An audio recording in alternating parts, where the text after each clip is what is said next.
Good evening, everyone, and welcome to this Good Friday service of shadows at Kent Covenant Church. My name is Peter Gothold. I'm the Worship and Arts Director here at Kent Covenant Church. Thanks for joining us. So this Good Friday service of shadows is a time to reflect, a time to meditate, a time to give ourselves space to consider the sacrifice that Christ made for us. We are resurrection people. We believe in Easter and resurrection, but in order to get there, we have to walk through death. And that's what tonight is all about. Considering the ultimate sacrifice and gift of love that Christ gave for us. Now, what makes it a service of shadows is throughout the night, we will be extinguishing lights and candles as we move closer and closer to darkness. So I invite you at home, if you have a candle or maybe a lamp or something that you could have nearby, that you could also dim your lights as we go through the service to reflect and to represent the coming darkness that Jesus experienced on the cross. So it might be an emotional night, and that's okay.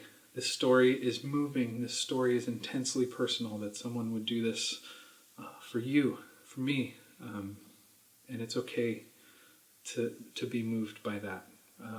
And so I invite you to join us. We're going to start with a couple of songs.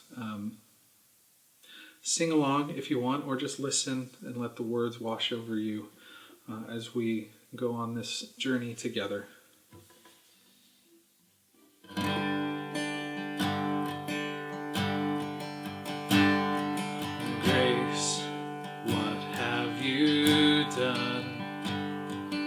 Murdered for me on that cross, accused in absence of wrong, my sin washed away in your blood, too much to make sense of it all. I know that your love breaks my fall, the scandal of grace. You died in my place, so my soul will live. And oh, to be like you, give all I have just to know you. Jesus, there's no one beside you. Forever the hope in my heart.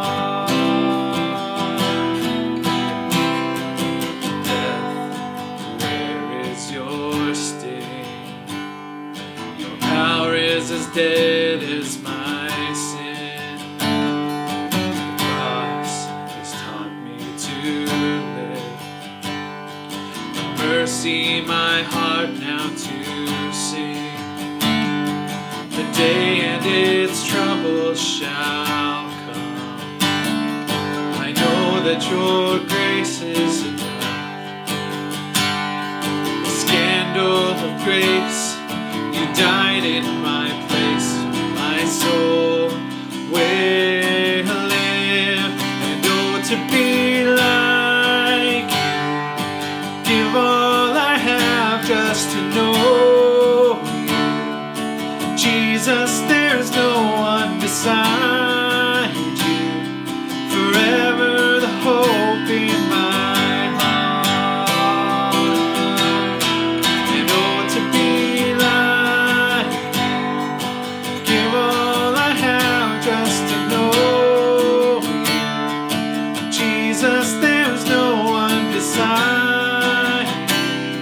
forever the hope in my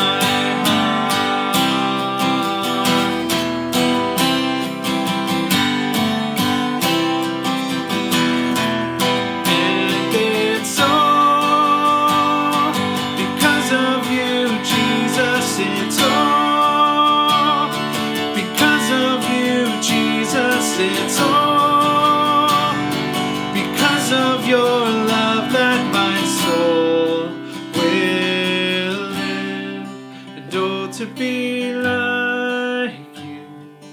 Give all I have just to know you. Jesus, there's no one beside you. Forever the hope in my heart. And oh, to be like you.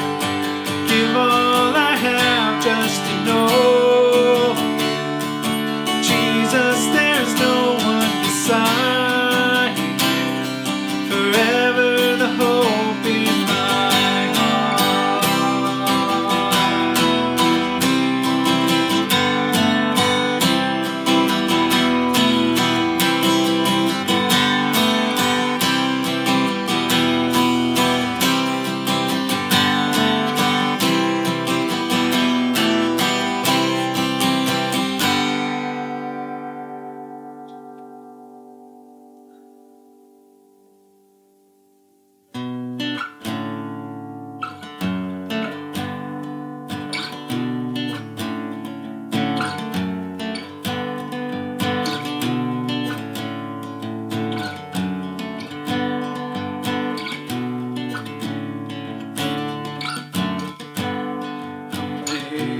Amazing grace, how sweet the sound that saves a wretch like me. I once was lost, but now I'm found. Was blind, but now I see. 'Twas grace that taught my heart to fear, and grace my fears relieved. How precious did that grace appear the hour I first believed.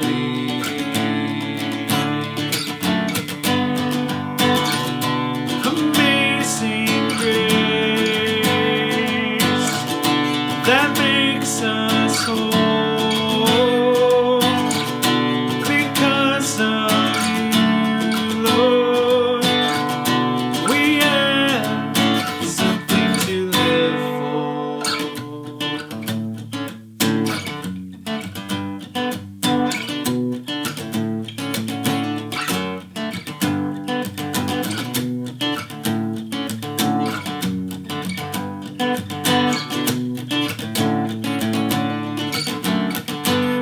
Through many dangers, toils, and snares, I have already come. 'Tis grace hath brought me safe thus far, and grace will lead me home. When we've been there 10,000 years, light shining as the sun. We've no less days to sing God's praise than when we first begun.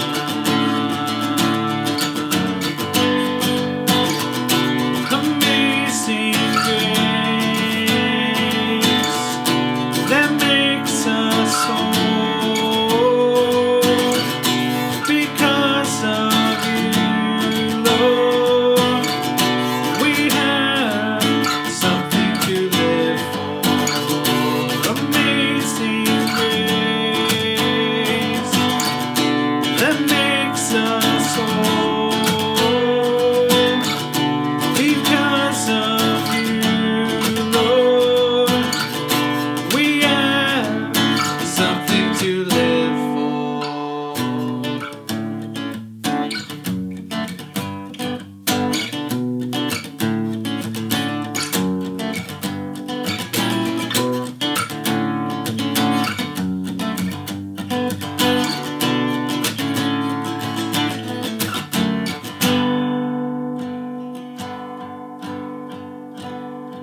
Will you join me in a moment of silent reflection?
Some of the governor's soldiers took Jesus into their headquarters and called out the entire regiment.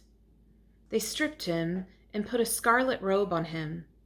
They wove thorn branches into a crown and put it on his head, and they placed a reed stick in his right hand as a scepter. Then they knelt before him in mockery and taunted, "Hail, King of the Jews!" And they spat on him, and they grabbed the stick, and they struck him on the head with it. And when they were finally tired of mocking him, they took off the robe and put his own clothes on him again, and then they led him away to be crucified.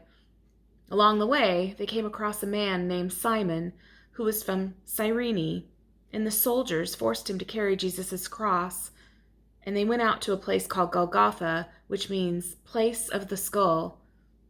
The soldiers gave Jesus wine mixed with bitter gall, but when he tasted it, he refused to drink it.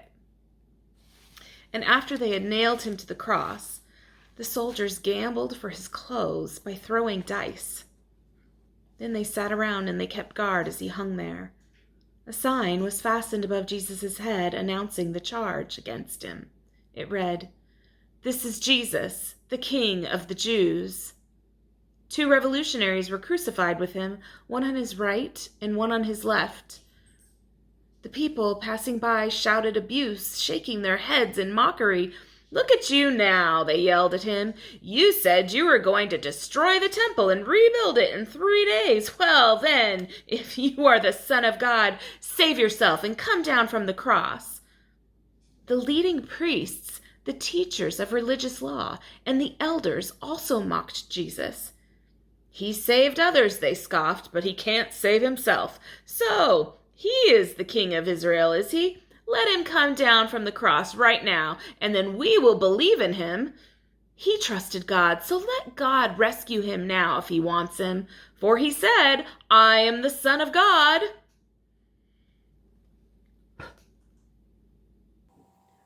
Who has believed our message? To whom has the Lord revealed his powerful arm? My servant grew up in the Lord's presence like a tender green shoot, like a root in dry ground. There was nothing beautiful or majestic about his appearance, nothing to attract us to him. He was despised and rejected, a man of sorrows, acquainted with deepest grief. We turned our backs on him and looked the other way. He was despised. We did not care. Yet it was our weaknesses he carried. It was our sorrows that weighed him down. And we thought his troubles were a punishment from God, a punishment for his own sins. But he was pierced for our rebellion, crushed for our sins. He was beaten so we could become whole. He was whipped so we could be healed. All of us, like sheep, have strayed away. We have left God's path to follow our own. Yet the Lord laid on him the sins of us all. He was oppressed and treated harshly, yet he never said a word. He was led like a lamb to the slaughter, and as a sheep is silent before the shearers, he did not open his mouth. Unjustly condemned, he was led away. No one cared that he died without descendants, that his life was cut short in midstream. But he was struck down for the rebellion of my people. He had done no wrong. He had never deceived anyone. But he was buried like a criminal. He was put in a rich man's grave.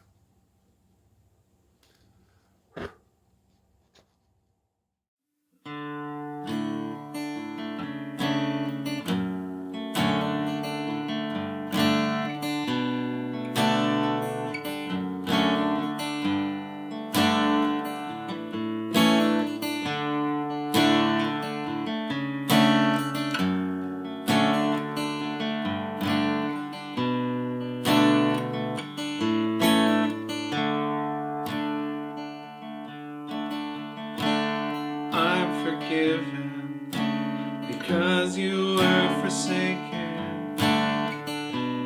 I'm accepted. You were condemned. I'm alive and well. Your spirit is within me because you died and rose again. And I'm forgiven because you were forsaken. I'm accepted. You were condemned. I'm alive and well. Your spirit is within me because you died and rose again. Amazing love, how can it be that you, my King, would die for me? Amazing love, I know it's true, and it's my joy to honor you in all I do. I honor you.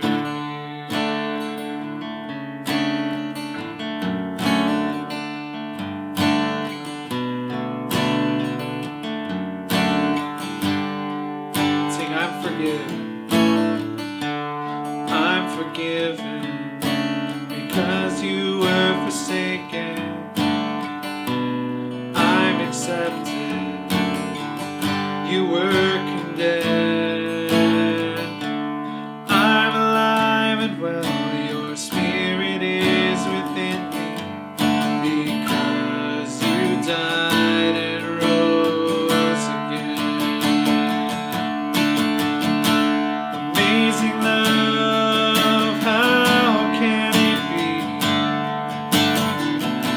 that you, my King, would die for me? Amazing love, I know it's true, and it's my joy to honor you in all I do. I honor you.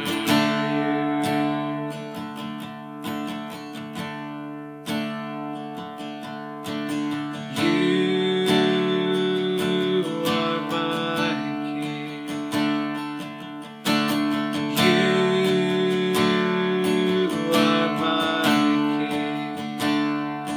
Jesus, you are my King. Jesus, you are my King. Jesus, you are my King. Jesus, you are my King. Amazing love, how can it be that you, my King, would die for me? Amazing love, I know it's true, and it's my joy to honor you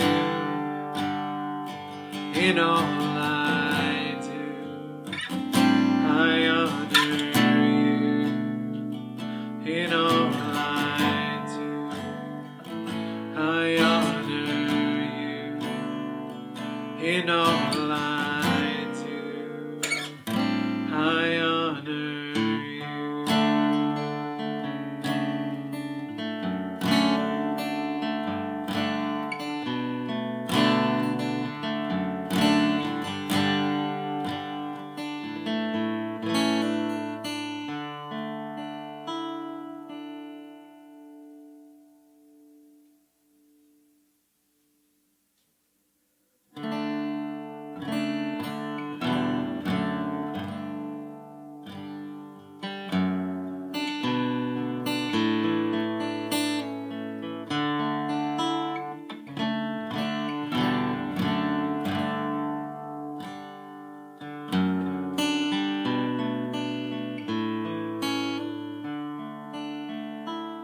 How deep the Father's love for us, how vast beyond all measure, that He should give His only Son to make a wretch His treasure.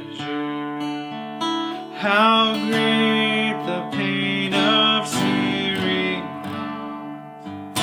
the Father turns His face away, as wounds which mar the chosen one bring many sons to glory.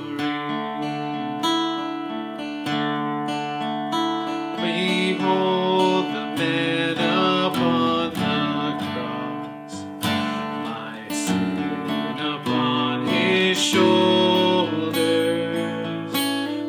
Ashamed, I hear my mocking voice call out among the scoffers.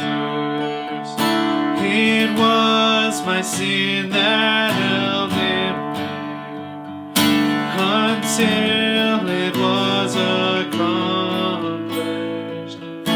His dying breath has brought me life. I know that it is finished.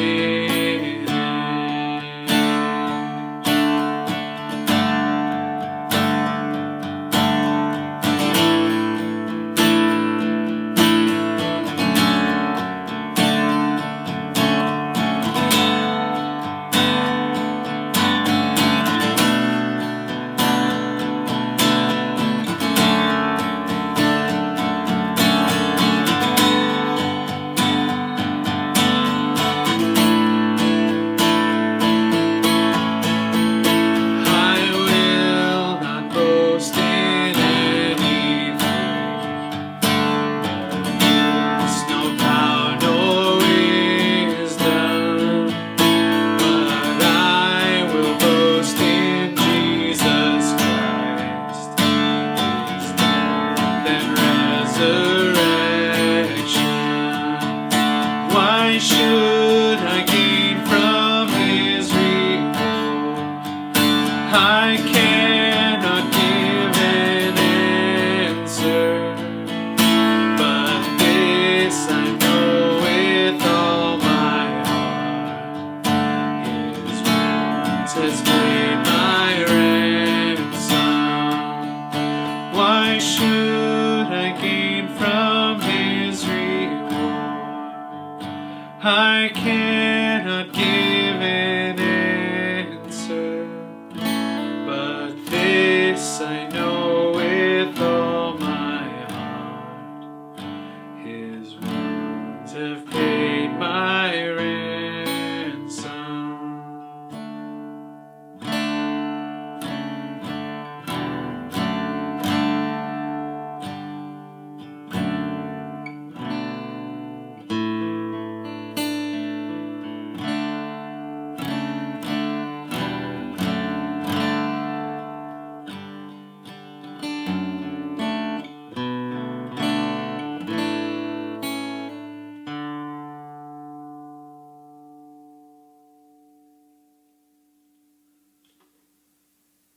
Will you join me again in a time of silent reflection?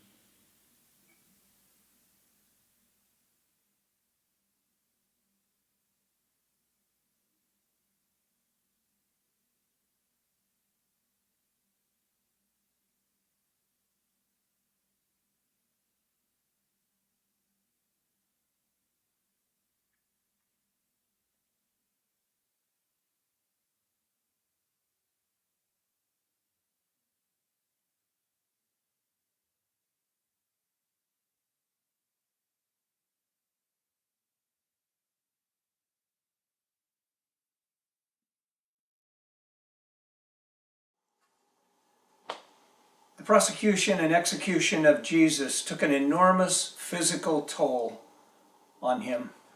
That has been well documented over the years. But we should not forget that Jesus suffered in other ways too, namely emotionally and psychologically. Crucifixion was the ultimate statement of rejection. It meant you're no longer welcome in this world. We don't want you here anymore. Jesus was utterly humiliated by the events that took place that Friday afternoon. Matthew has the most to say about the psychological abuse of Jesus as he hung on the cross.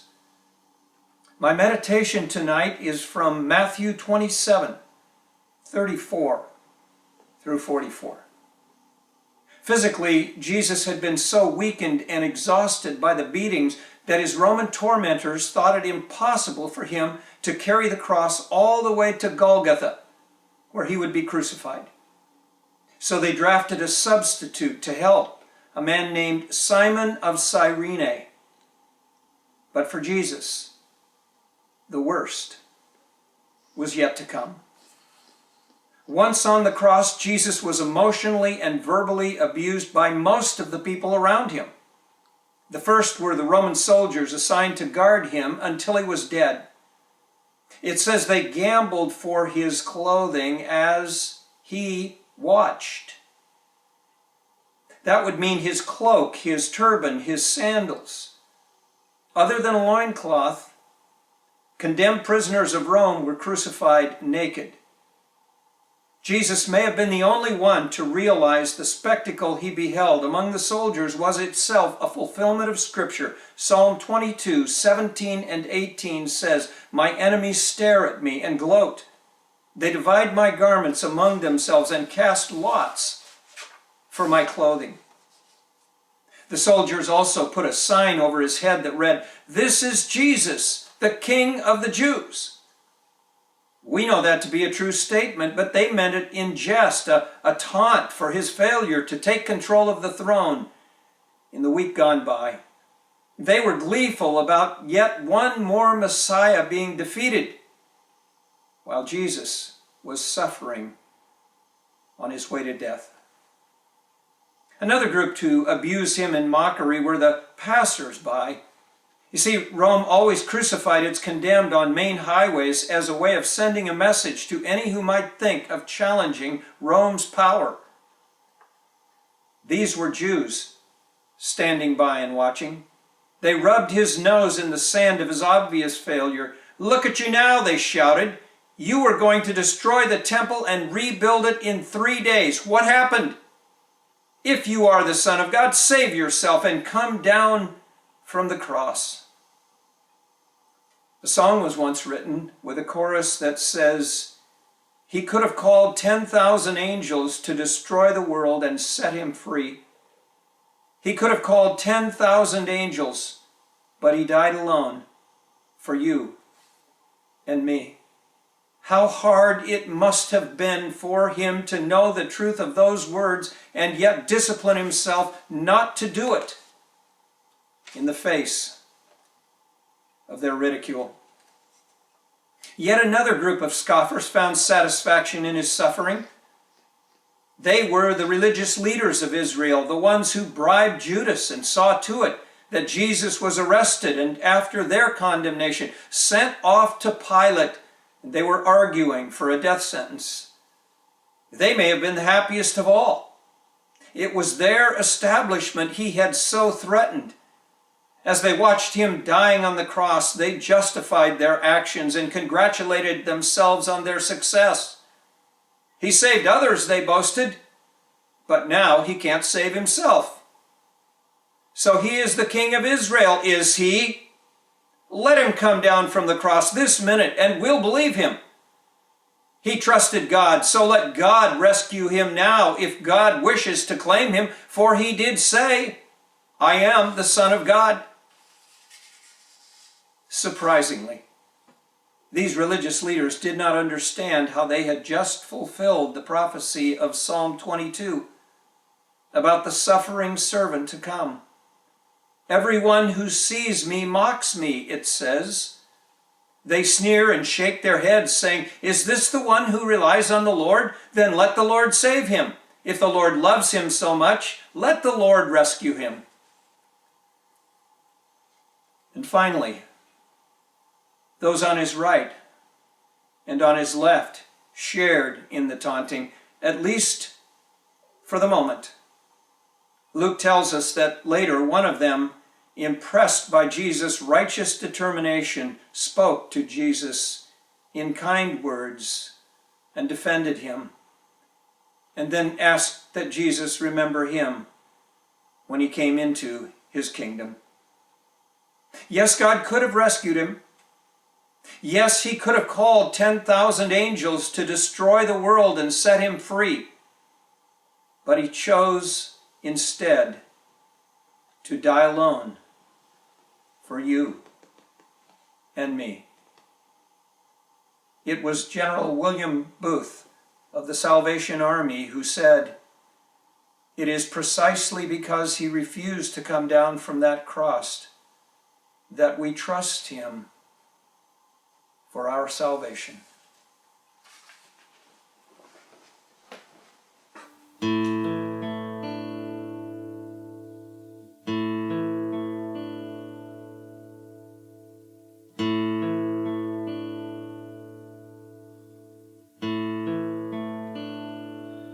O sacred head now wounded, with grief and shame weighed down, now scornfully surrounded,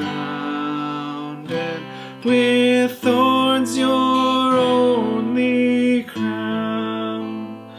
How art thou pale with anguish, with sore abuse and scorn.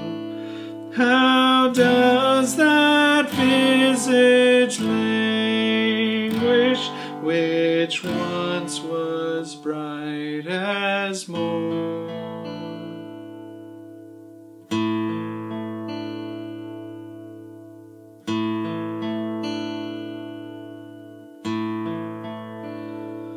What thou, my Lord, hast suffered was all for sinners' gain.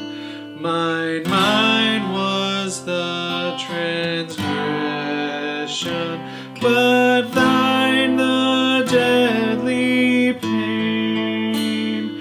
Lo, here I fall, my Savior, 'tis I deserve thy place. Look on me with thy favor, vouchsafe to me thy grace.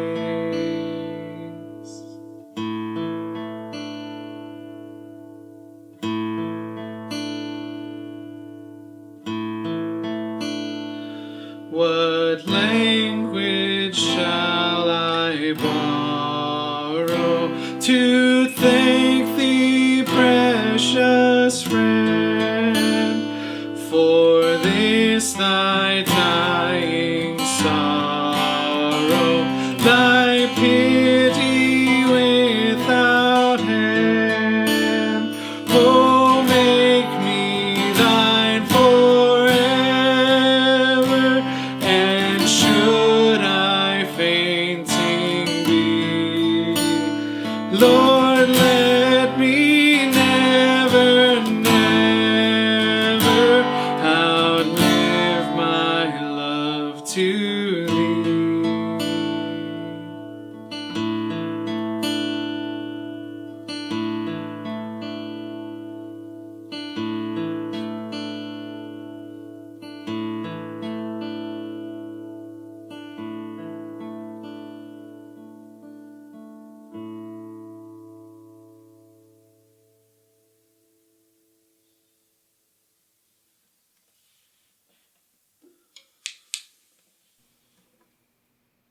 Were you there when they cried crucified, my Lord?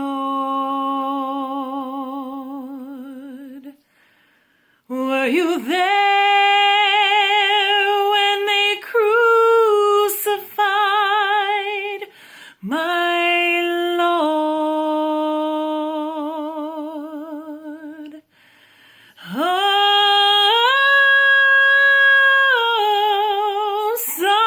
sometimes it causes me to tremble, tremble, tremble. Were you there when they crucified my Lord?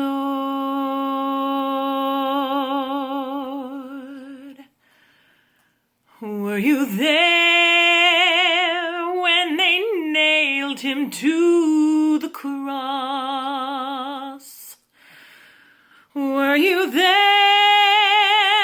when they nailed him to the cross?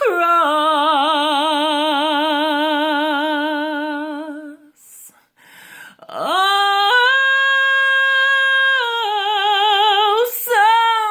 sometimes it causes me to tremble, tremble, tremble. Were you there when they nailed him to the cross?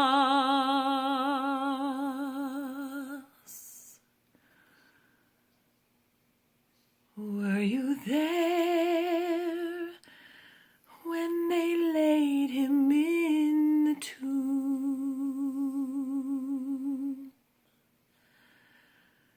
Were you there when they laid him in the tomb?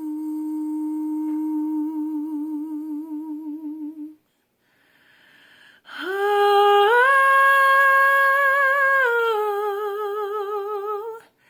sometimes it causes me to tremble, tremble, tremble.